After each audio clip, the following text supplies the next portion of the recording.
Welcome back to DBL. So we did have some technical problems with Tariq El Moussa. We hope to have him on the show at a later date, but let's talk about this. Madonna may be a woman of few regrets, but she did confess one of them to Jimmy Fallon last night.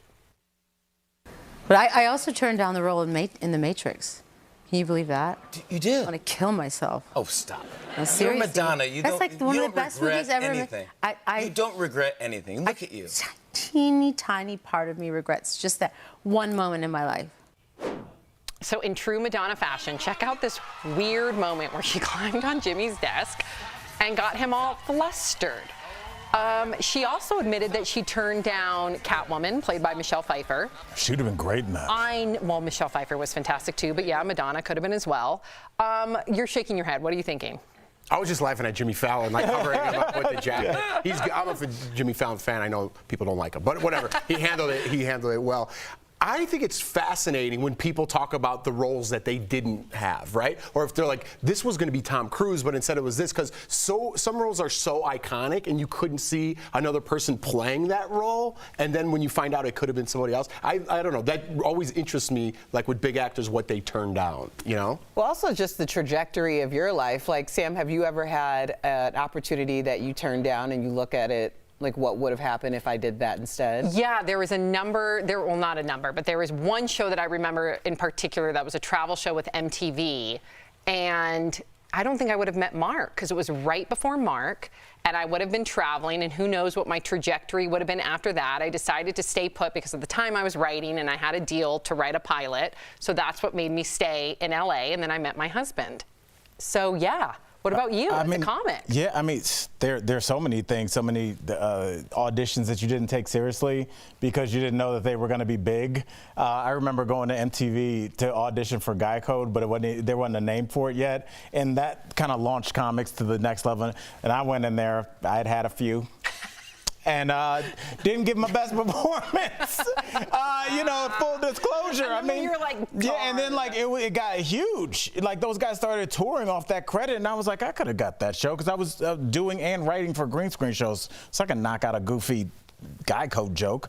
But I didn't take it seriously, and it changed my life. But I wouldn't be sitting here. What about you? Were you ever up for a role and then you saw it like air, and you're like, oh, man. No, I take everything. I did get offered one time, legit. My agent called me. It sounds so like Hollywood. Sorry.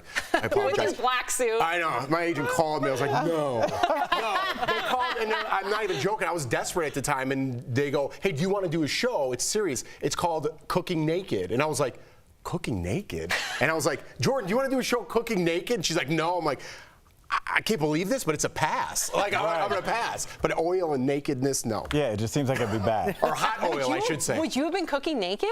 It obviously never came out, but they really pitched it to me. Wow. But that's the only thing I've ever passed We could have a segment on DBL. Cooking. Yes, on our last show. All right, in a new promo for her upcoming appearance on SNL, Kim Kardashian West jokes that hosting will be a breeze. Take a look. So, Kim, are you nervous about doing sketch comedy? Why? I don't have to write sketches, do I? No. Memorize lines? No, they're on cue cards. Everyone else won't look as good as me, will they? No, absolutely not. This is so easy. Yeah, well, I guess it is. See, she's going to be playing like the straight person, so it's going to work. Right. You know, there's always like the funny person and then the one that just like keeps it very straight, and I think she'll be really funny. I don't know about really funny. Let's not set the bar high. But I think she'll be fine.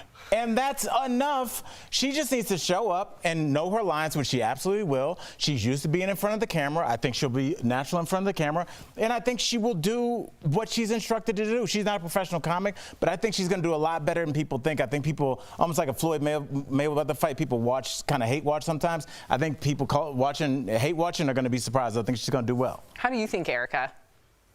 I think that it's amazing that she's showing that she is trying something new in front of everyone. That's very difficult to do, and I think that's great.